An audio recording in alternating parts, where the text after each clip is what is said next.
Ma seule chance de rester en vie était de m'évader. Il fallait que je franchisse le mur de la prison ou que je creuse un trou à travers le mur de ma cellule. Aucun détenu n'a jamais réussi à s'évader en creusant un trou dans le mur.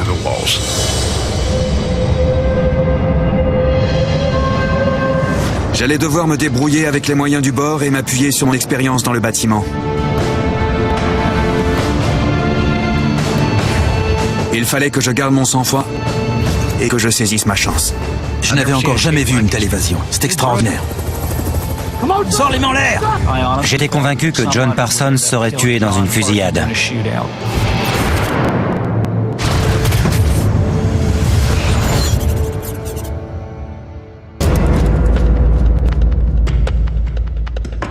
Je m'appelle John Parsons. En avril 2005, je versais une pension alimentaire pour mes 3 enfants. Je n'arrivais plus à joindre les deux bouts. Alors j'ai basculé dans la délinquance. Et un jour, j'ai été pris en chasse par la police après un vol à main armée. Je connaissais John depuis de longues années. Il a sombré progressivement dans la criminalité et devenait de plus en plus violent. Avec lui, il fallait s'attendre à tout.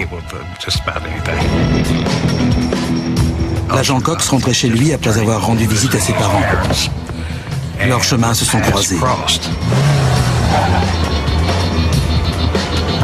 Je n'ai même pas réalisé que c'était un policier. Quand je me suis retourné et que j'ai vu l'homme s'écrouler, j'ai compris que je l'avais tué. Un sentiment de panique et de malaise s'est emparé de moi. J'étais terrifié.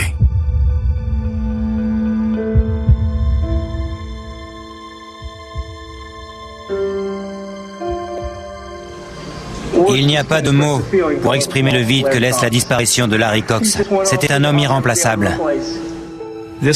C'était la première fois que l'un de mes amis proches se faisait tuer dans l'exercice de ses fonctions. Pour être honnête, je n'étais pas préparé à ça. Ça a été un choc.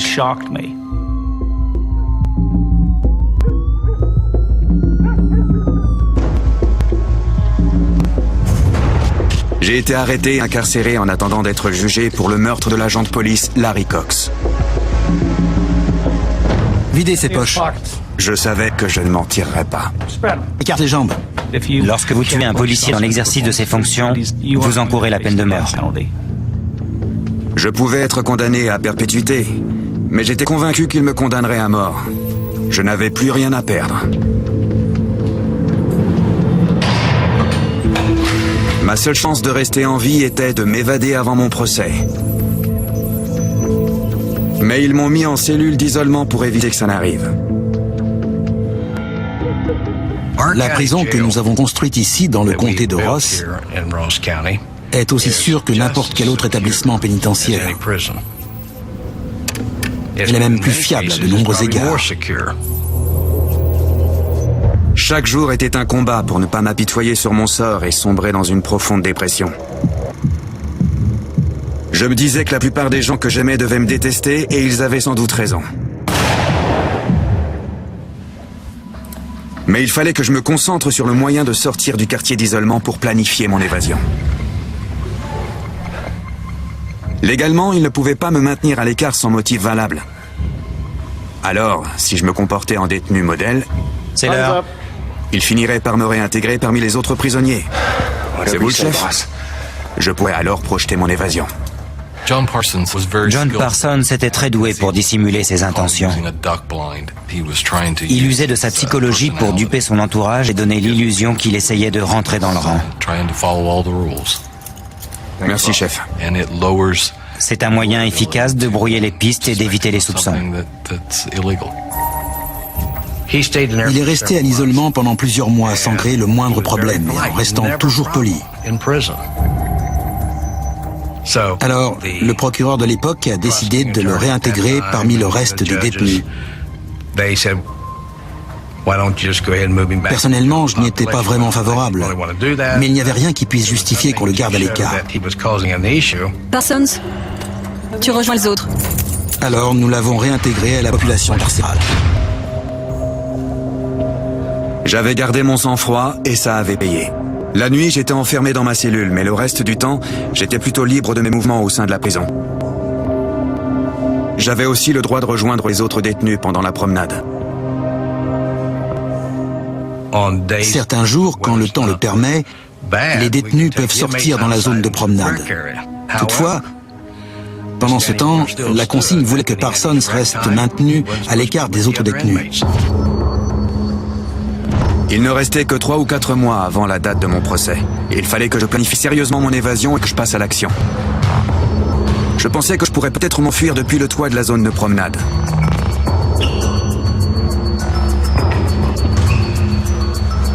Mais le mur à lui seul représentait un véritable challenge.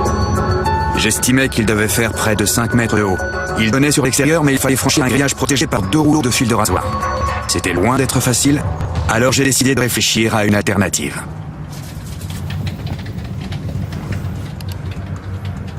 Vous aussi, on vous garde enfermé ici? John était un homme bien élevé, capable de manipuler les gens. C'est quoi votre crime? Mais il avait aussi un côté sombre qui le poussait à voler les gens et à les menacer. Une sorte de Jekyll et Hyde.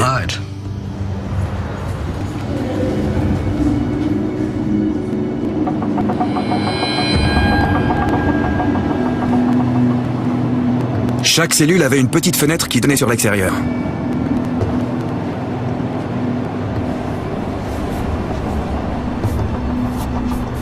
Si je parvenais à franchir ce mur, je me retrouverais dehors. Ensuite, je pourrais me laisser tomber sur le bâtiment inférieur et accéder à un toit en pente raide. De là, il me suffirait de sauter 5 à 6 mètres en contrebas pour gagner une ruelle qui longe le mur de la prison. John n'était pas un idiot. Il aurait pu faire quelque chose de sa vie s'il avait mis ses compétences ou son intelligence au service de la collectivité. Mais il a choisi la voie du crime. Avant d'envisager le moyen de creuser autour des briques, il fallait que je sois sûr de pouvoir maquiller rapidement mon travail. C'est l'appel. Parce que les gardiens faisaient l'appel 4 ou 5 fois par jour. L'appel est l'occasion de contrôler les détenus. Ils se tiennent immobiles dans leurs cellules et les gardiens viennent consigner leur présence, font une inspection visuelle des lieux et passent à la cellule suivante.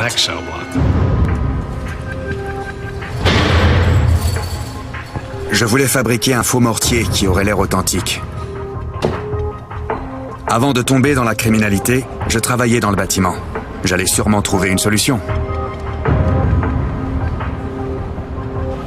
Il me faudrait composer avec les matériaux à ma disposition. Un mélange de dentifrice et de talc pourrait faire l'affaire. Vous avez du dentifrice à la menthe? Non, on a ce qu'on nous donne.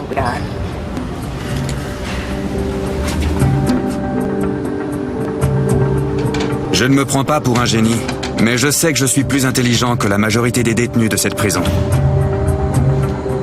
Peut-être que je réfléchis plus à ce que je fais. En tôle, la plupart des gens agissent souvent avant de penser.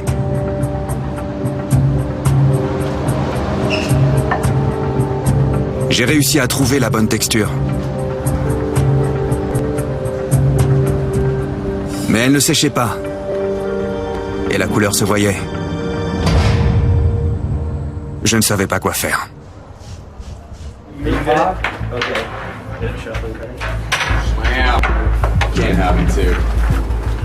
Un jour, tandis que je regardais les autres détenus jouer aux cartes, j'ai remarqué qu'ils misaient avec des bonbons.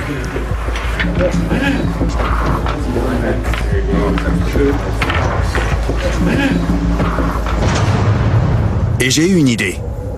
Si je pouvais me procurer assez de bonbons verts et bleus, je pourrais les faire fondre pour obtenir une teinte semblable à la couleur du mur de ma cellule.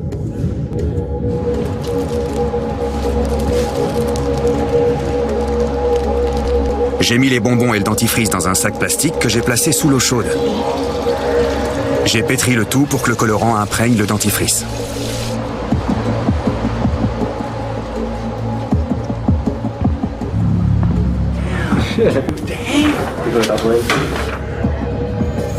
J'ai dit aux autres détenus que je n'aimais que ces bonbons-là, et je me suis arrangé pour en obtenir d'autres. Maintenant que j'avais mon mortier, il me fallait un outil pour attaquer le mur. Les lamelles en métal de la grille des conduits d'aération mesuraient environ 13 cm de long et étaient soudées des deux côtés. Je ne pouvais pas les tordre à main nue, alors je me suis servi de mon gobelet en plastique pour les plier et en extraire une.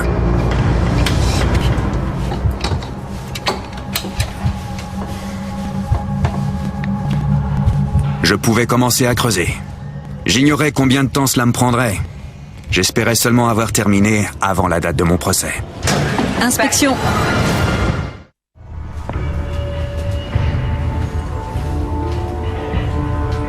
Ma crainte, c'était que les gardiens inspectent ma cellule de près et ne remarquent les traces de mon travail.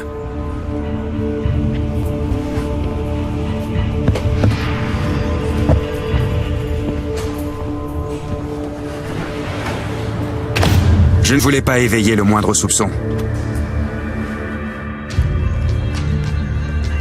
Je commençais à creuser immédiatement après chaque appel pour ne pas risquer d'être surpris. Je procédais par séance d'une demi-heure maximum. Après quoi, je me dépêchais de tout remettre en place. À ce rythme, je n'étais même pas certain de pouvoir finir avant le début de mon procès, quelques mois plus tard.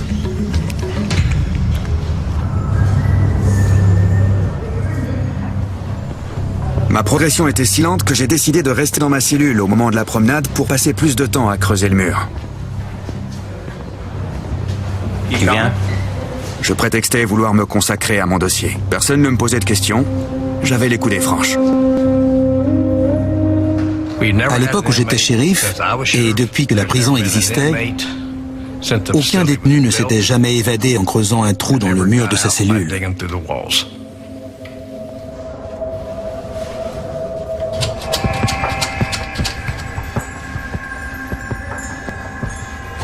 Peu de temps après avoir commencé à creuser la pierre, je me suis rendu compte que les blocs étaient reliés par un épais treillis métallique. Mes mains étaient déjà coupées et couvertes d'ampoules. Très vite, j'ai constaté que les trous qui traversaient certaines briques avaient été comblés avec du ciment.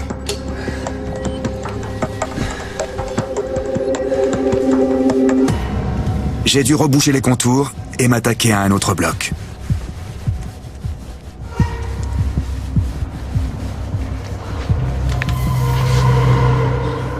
On sait jamais ce qu'ils fabriquent. Par moments, le stress était presque insupportable.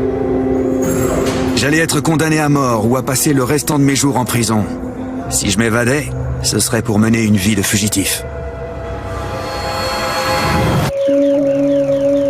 Dans tous les cas, je devais tirer un trait sur ma vie avec mes enfants et ma famille. J'essayais de ne pas me laisser submerger par cette pensée, ni par la peine que j'allais infliger aux personnes que j'aimais.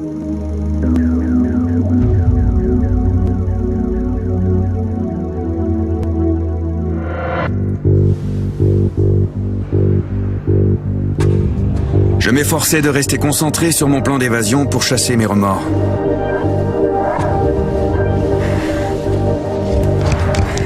Je commençais enfin à progresser. Mais j'étais confronté à un nouveau problème. L'outil dont je disposais était trop court. Pour creuser plus profond, il fallait que je trouve un moyen de le rallonger en scellant les lamelles. Il n'y avait rien qui puisse me servir à l'intendance, mais j'ai pu grappiller quelques éléments utiles.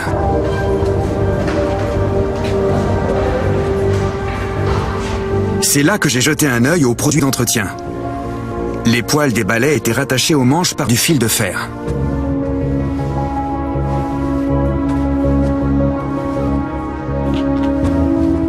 Je me suis servi du fil de fer pour assembler quelques lamelles. Puis j'ai tordu une extrémité à angle droit pour faire une poignée et avoir une meilleure prise.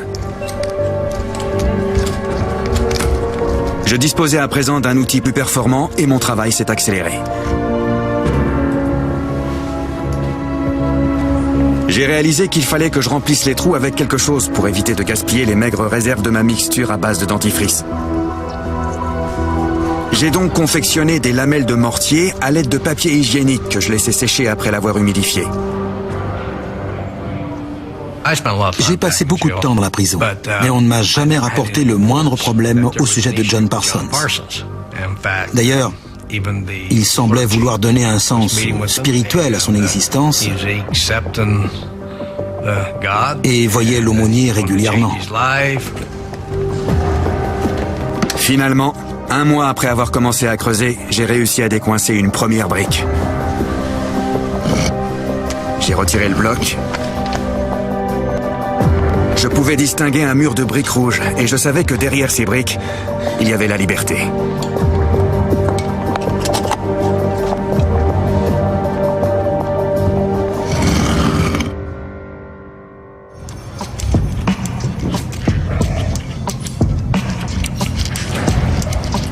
Deux jours plus tard, j'étais de retour au travail.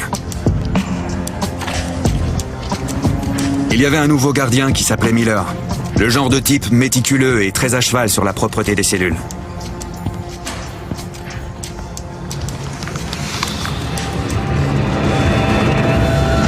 Un jour, il est passé en avance sur l'horaire. Inspection. La petite retouche de 3 cm que je venais d'effectuer était encore humide et avait accroché un peu de poussière.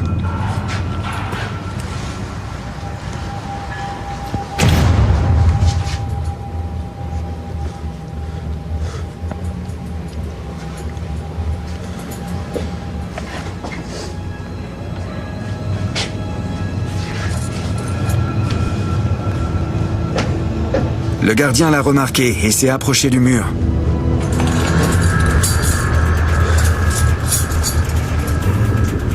Il ne se doutait pas que juste à côté de cette retouche, il y avait un bloc de pierre désuni derrière lequel j'avais rangé mon matériel de forage.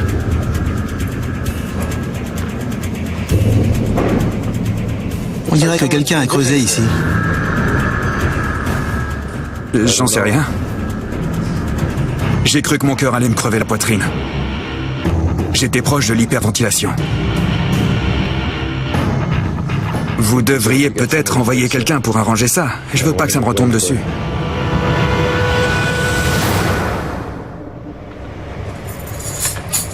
Je vais demander à l'entretien d'y jeter un œil.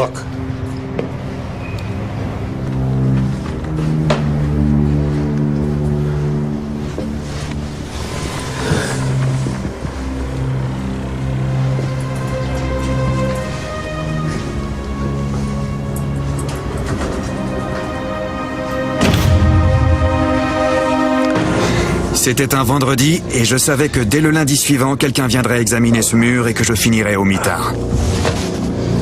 Ça ne me laissait pas le temps d'attaquer les autres blocs.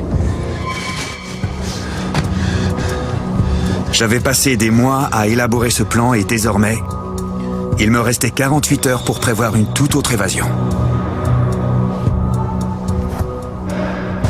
Ma seule alternative était de m'évader pendant la promenade. Si je parvenais à franchir le mur, je pourrais atteindre une partie du toit qui donnait sur un bâtiment en contrebas et suivre le chemin que j'avais prévu initialement. Mais en supposant que je parvienne à gravir le mur, les fils de rasoir m'empêcheraient d'atteindre le grillage situé derrière.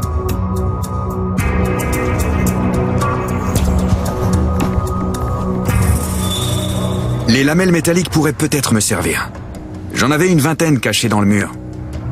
Je les ai tordus en forme de S. J'ai déchiré les draps et tressé une corde à laquelle j'ai relié les crochets à différents endroits. Ils me serviraient à repousser les fils de rasoir pour ne pas rester accrochés. J'ai également tressé une échelle de corde que je voulais suspendre au grillage par un crochet. À l'aide de papier journal, j'ai consolidé les échelons.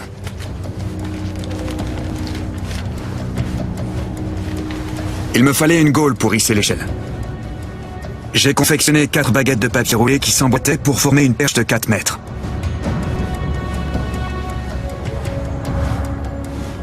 J'ai façonné un bras qui s'ajustait à l'extrémité de la perche en formant un angle de 120 degrés.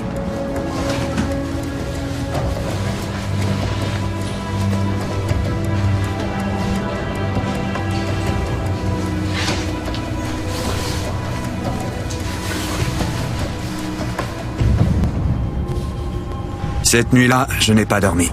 Je savais que c'était une opération risquée compte tenu de l'affluence de la salle commune, des caméras et des gardiens qui pouvaient facilement me repérer.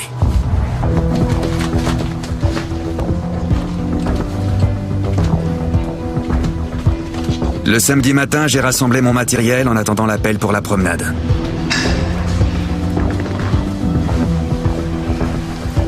J'ai passé ma combinaison orange par-dessus ma tenue bleue. J'ai sanglé les éléments autour de mes jambes et de mon torse et dissimulé l'échelle et les segments de la perche dans mes vêtements, sans que cela ne se voie trop.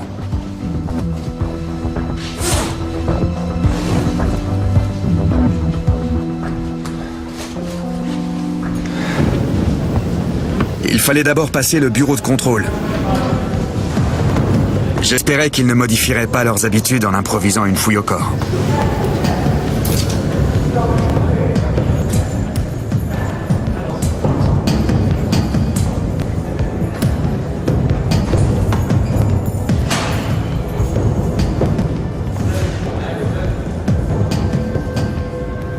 Hé, c'est quoi ça?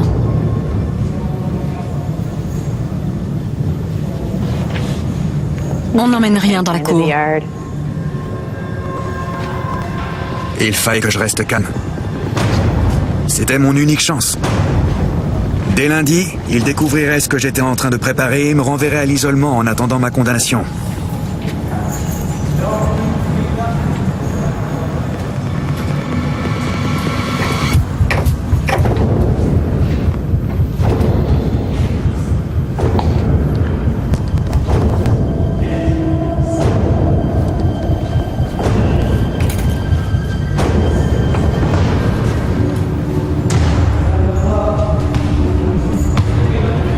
J'étais enfin dans la cour, point de départ de mon plan d'évasion. La promenade ne durait qu'1 heure, et je savais que si je voulais réussir, il fallait que j'agisse durant les 10 premières minutes, pendant que les gardes étaient occupés par la paperasse. Ils avaient 2 moyens de me repérer, soit à travers la vitre qui donnait sur la cour, soit par les caméras en circuit fermé. Mais j'étais à peu près certain que les caméras avaient un angle mort. Quant aux gardiens, ils ne pouvaient pas voir l'ensemble de la cour depuis leur bureau. Le meilleur endroit d'où m'élancer était juste au-dessus de la caméra, à l'abri du circuit fermé et de la surveillance des gardiens. La disposition des fils de rasoir au-dessus du mur était dense, laissant peu d'espace pour passer. De l'autre côté de la cour, la trame était plus légère, et il y avait un coffrage au mur sur lequel je pouvais prendre appui. Mais il devait se trouver dans le champ des caméras, et il était très proche du champ de vision des gardiens. J'ai opté pour la première solution. J'ai fait le tour des prisonniers pour les prévenir, qui fermaient l'arche, et leur dire de ne pas me balancer. J'ai assemblé ma perche et attaché l'échelle de corde à l'extrémité. Je l'ai hissée à plusieurs reprises. Mais les fils de rasoir m'empêchaient d'atteindre le grillage. C'était l'option la moins risquée. Et voilà qu'il fallait que je l'abandonne.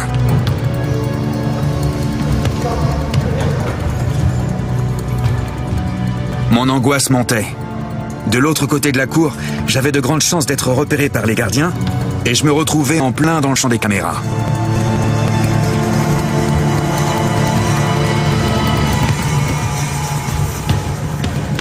C'était l'un des moments les plus stressants de mon existence. Je pouvais être pris à tout instant.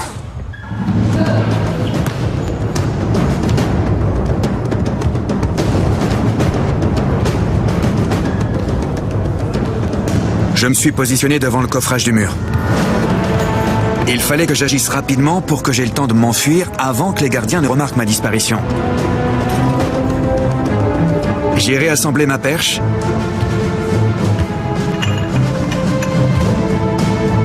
Et après quelques tentatives, je suis parvenu à accrocher l'échelle au grillage.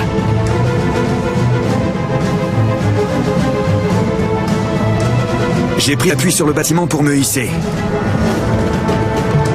J'ai grimpé en bloquant une de mes jambes sur un nœud de la corde pour me stabiliser, et j'ai écarté les fils de rasoir avec mes mains pour me frayer un passage.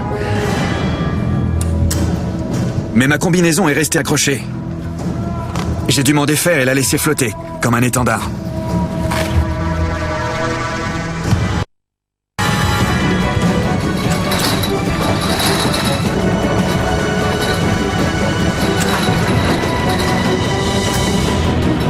J'étais enfin sur le toit de la prison.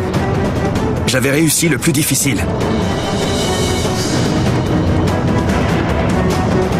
Il fallait que je me laisse tomber d'une hauteur de 6 mètres pour atteindre la ruelle en contrebas. Les semelles de mes chaussures étaient fines et n'amortiraient pas le choc. Mais je n'avais pas le choix. J'ai sauté. Ce samedi-là, à 12h30, j'ai reçu un appel de la prison me signalant qu'un détenu s'était évadé. J'ai demandé qui et on m'a répondu John Parsons. J'étais incrédule et en colère. Comment cela avait-il pu se produire? Pourquoi? Mon cerveau bouillonnait. J'étais en colère, choqué. Je n'arrivais pas à croire que John Parsons n'était plus derrière les barreaux. La chance a joué un rôle important dans son évasion. Nous savons que les autres détenus de la prison ont fait diversion pour le couvrir. Nous pensons que Parsons a profité de ces circonstances pour tenter son évasion risquée. Par ailleurs, la caméra de la zone de promenade était défaillante. Elle fonctionnait quand elle voulait et ce jour-là, elle ne marchait pas.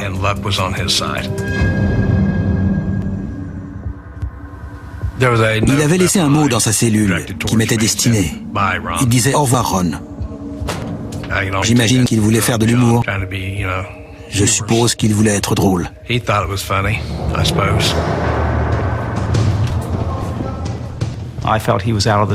J'étais certain qu'il avait déjà quitté l'État quand nous avons été prévenus. Parce qu'il s'était écoulé entre 45 minutes et 1 heure entre son évasion et le moment où l'alerte avait été donnée.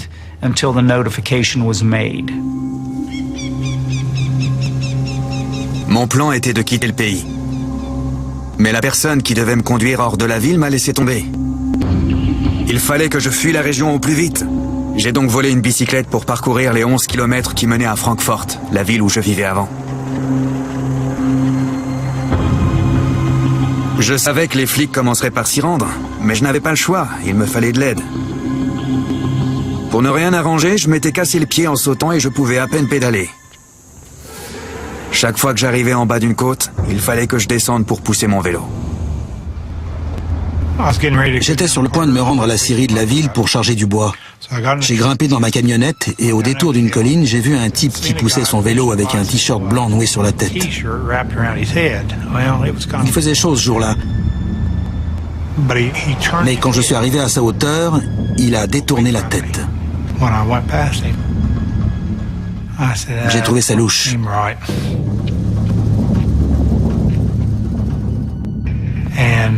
Mon fiston tondait la pelouse devant sa maison. Je lui ai demandé s'il avait vu le signalement du type qui s'était évadé de la prison du comté de Ross. Je crois que je l'ai croisé le long de la route, en bas de la côte.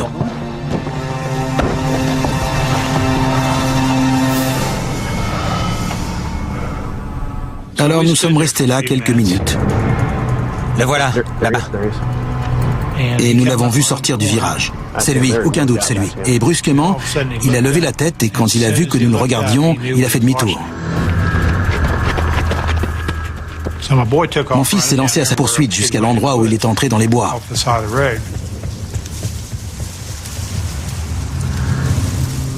Il a sorti son téléphone portable et a appelé la police. J'étais le chef de la police locale depuis 7 ans. Et c'était la première fois que je bondissais hors de chez moi pour filer dans ma voiture, toute sirène hurlante. Nous nous sommes immédiatement rendus sur les lieux, à l'endroit où Parsons s'était entré dans les bois.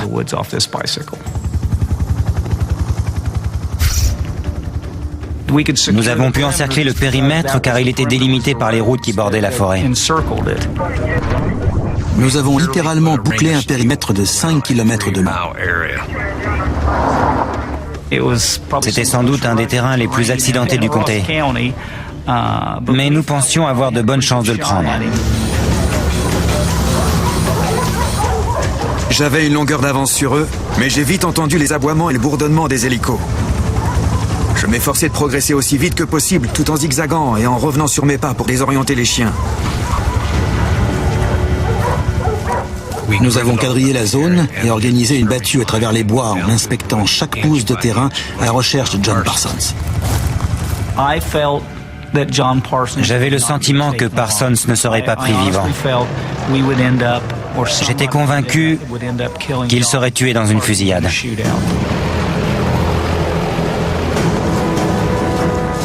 Je fuyais en me dirigeant à l'opposé du bruit des quads et des hurlements des chiens. Mais je me suis vite retrouvé dans un goulot d'étranglement. Je ne pouvais pas traverser les champs et risquer d'évoluer à découvert.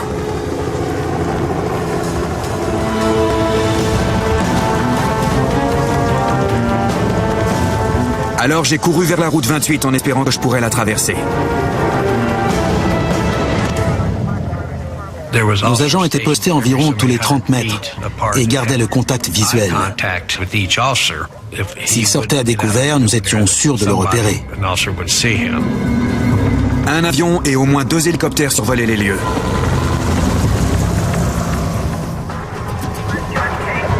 Lorsque j'ai atteint la lisière qui bordait la route 28, les forces de l'ordre étaient trop importantes. Ma seule option était de trouver un endroit où me cacher et d'attendre le moment propice pour traverser. Au cours des premières 36 heures de traque, je suis resté sur le terrain. Par la suite, je rentrais chez moi pour prendre une douche et faire une sieste de 4 ou 5 heures, avant de retourner sur place. Il se cachait dans les sous-bois. S'il se terrait dans un fossé et se recouvrait de broussailles, nos hommes risquaient de passer à côté de lui sans le voir. Il faisait 43 degrés, peut-être même plus. Après une demi-heure de traque, nous étions obligés de ramener les chiens pour qu'ils se rafraîchissent. Nous savions qu'il souffrait bien plus que nous. Nous avions des vêtements pour nous protéger des ronces et de la végétation. Nous avions de l'eau, de la nourriture. Ça n'était pas le cas de John. Les conditions étaient vraiment difficiles et il ne tiendrait pas le coup longtemps.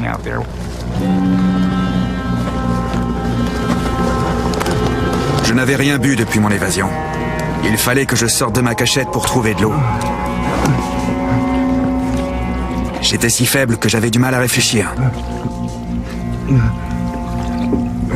Je savais que je prenais un risque énorme, mais j'étais à bout.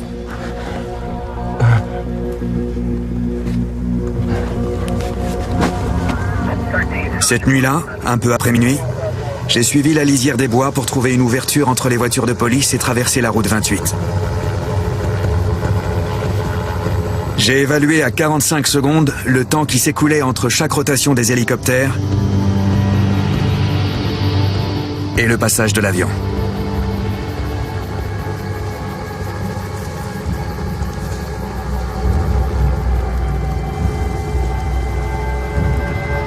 Cette fois, je ne pouvais plus reculer.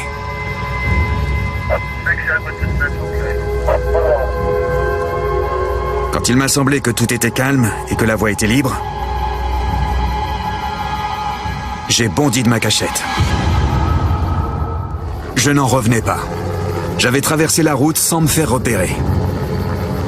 Mais je savais qu'il n'abandonnerait pas. J'avais l'impression que le monde entier était à mes trousses. Après 72 heures de traque, nous avons conclu qu'il avait dû quitter le périmètre. En dépit de tous les efforts déployés pour l'épingler, nous avions échoué.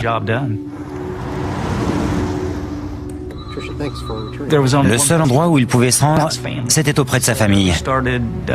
Nous avons mis en place une surveillance accrue et nous avons interrogé ses proches. La plupart de ses amis nous disaient que John était habitué à vivre dehors. Nous avons appris qu'il devait passer prendre une tente et du matériel que sa mère avait laissé derrière le porche de sa maison. Mais il ne s'est jamais montré. Après avoir quitté le périmètre, je me suis rendu compte que j'avais été piqué par quelque chose. La plaie ressemblait beaucoup à une morsure d'araignée recluse brune. Je savais que sans traitement, la plaie deviendrait gangréneuse et je risquais d'en mourir. Il me fallait des antibiotiques. J'avais un ami qui pouvait se procurer des médicaments et de quoi nettoyer la plaie. Mais il vivait à Chillicothe. Je n'avais pas le choix. Il fallait que je retourne en plein territoire ennemi, où chaque habitant semblait être à mes trousses. J'ai trouvé un endroit où me reposer quelque temps. Mon ami m'a apporté des antibiotiques pour traiter la morsure et des produits pour nettoyer la plaie. J'ai beaucoup réfléchi à l'endroit où j'irais une fois remis sur pied. Je me suis fixé sur le Canada. Vous connaissez ce type. Nous avons offert une récompense substantielle pour sa capture. Quel que soit votre degré de loyauté envers une personne, si on vous offre 100 000 $, vous allez la dénoncer. Certains dénonceraient leur mère pour une telle somme. Shérif Nichols, nous avons reçu l'appel d'un habitant du comté nous disant qu'il avait repéré John Parsons sur Three Locks Road, dans une vieille cabane abandonnée. Merci de votre appel, nous y serons dans peu de temps.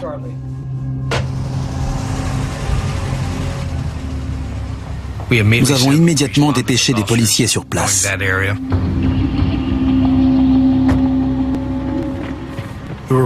Ce jour-là, on était persuadés qu'on l'aurait et qu'on mettrait un terme aux recherches. On a rassemblé nos hommes pour aller sur place et on a investi le périmètre aussi vite que possible.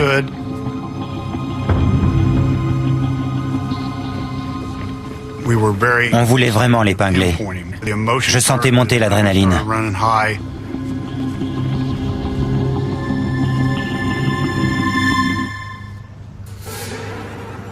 Parsons! Sors de là, les mains en l'air!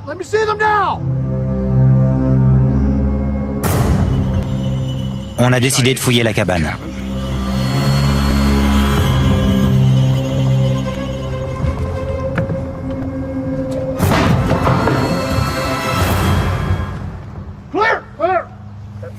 On a découvert une trappe par laquelle il pouvait sortir.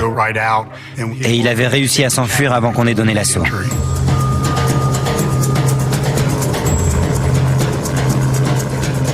Je suis sorti par la trappe et j'ai couru jusqu'à la rivière, mais je suis resté dans les bois. Nous avons redéployé le même dispositif que la première fois et nous avons bouclé le périmètre de recherche. Cette cabane était située près d'une rivière. Avait-il prévu un moyen de fuir ou un canoë? Ça, on ne le savait pas. J'entendais déjà les chiens hurler dans la forêt. Alors j'ai rejoint l'eau pour les empêcher de suivre ma trace. Il fallait que je m'immerge pour ne pas me faire repérer par les hélicos qui patrouillaient dans le ciel. Chaque fois qu'un appareil approchait, je plongeais sous l'eau jusqu'à ce qu'il s'éloigne. J'ai compris qu'il valait mieux que je reste caché et que j'attende l'obscurité. Nous voulions maintenir la présence des hélicoptères toute la nuit si possible. Malheureusement, nous n'avons pas pu disposer des moyens nécessaires. Le calme est revenu.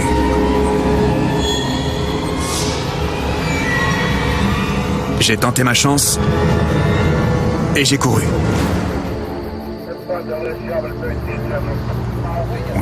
On se sentait abattu de ne pas l'avoir débusqué. On était tout près d'aboutir, mais nos efforts ont été vains. Je me suis retrouvé sur Eastern Avenue, à moins de 2 kilomètres de la prison dont je m'étais évadé et à proximité d'une scierie. Les bois qui bordent cet établissement appartiennent au chemin de fer. La végétation n'a cessé d'y croître depuis mon enfance. C'était un bon endroit où se cacher. Il finirait par commettre un délit, par se manifester d'une manière ou d'une autre. J'ai commencé à voler du bois pour me construire une cabane. Et j'ai rassemblé tout ce qui pouvait me servir à survivre dans la nature. On nous a informé qu'il se rendait en ville la nuit, le long de la voie ferrée. Chaque fois que nous arrivions sur place, il y avait des signes de son passage. On nous signalait sa présence, mais le temps de rassembler les chiens et de tout mettre en branle, il s'écoulait 2-3 heures, un laps de temps suffisant pour qu'il quitte les lieux. Nous avions toujours une longueur de retard. Par moments, on se demandait ce qu'on pouvait faire de plus pour essayer de le localiser. C'était assez frustrant quelquefois. 2 mois s'étaient écoulés depuis mon évasion et j'avais décidé qu'il était temps que je me dirige vers le Canada. J'ai demandé à mon contact de m'apporter une arme et un dernier tube d'antibiotiques pour le voyage. J'avais prévu de porter un masque et de quitter la ville le soir d'Halloween, pour que mon déguisement passe inaperçu. J'allais enfin m'évader pour de bon et tirer un trait sur mon ancienne vie.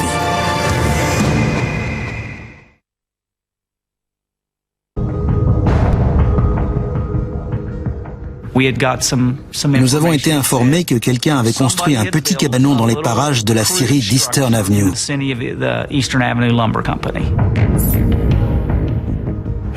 On venait de finir de déjeuner et on était en train de bavarder derrière la salle d'audience quand on nous a signalé que John Parsons avait été aperçu dans un cabanon derrière la scierie.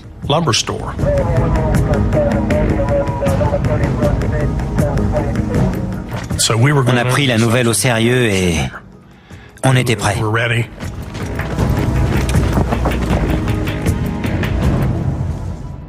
On s'attendait au pire. On pensait qu'il n'hésiterait pas à ouvrir le feu sur nous.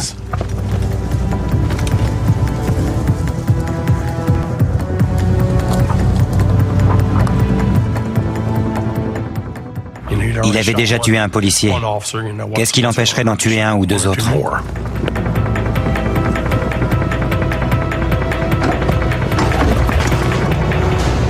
Dès que j'ai aperçu un tatouage de femme nue sur sa jambe, j'ai su que c'était John Parsons. On l'avait eu. Sors, les mains en l'air! J'ai senti un frisson me parcourir le corps. L'exaltation, je suppose. On lui a intimé l'ordre de lever les mains et on lui a demandé s'il était armé. Mais il n'avait qu'un couteau sur lui.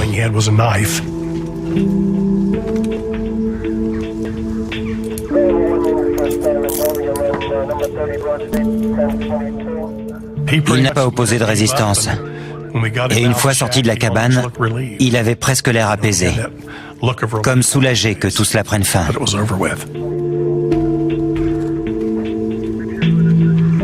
C'était une déception immense d'être repris, après tout ce que j'avais enduré pour réussir mon évasion et ma longue cavale.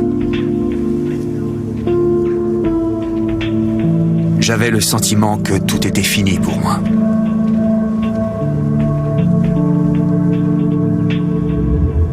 J'allais être condamné à mort.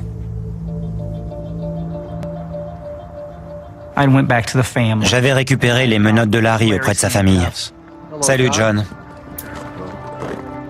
Je lui ai dit, John, je vais te passer les menottes de Larry Cox. Et il m'a dit d'accord. J'estimais qu'il était normal qu'après son évasion, John Parsons retourne en prison avec les menottes de Larry au poignet. Après le petit mot qu'il m'avait laissé, au revoir Ron, je me suis empressé de lui dire « Content de te revoir, John ». Il savait de quoi je parlais.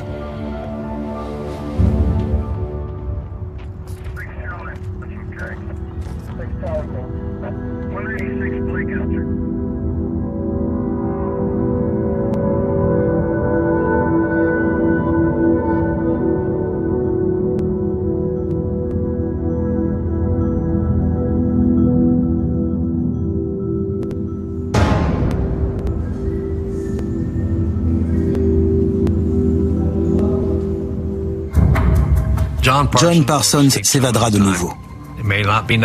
Peut-être pas tout de suite, peut-être dans 1 an, dans 6 ans, ou même dans 10 ans. Mais un jour, il réessayera.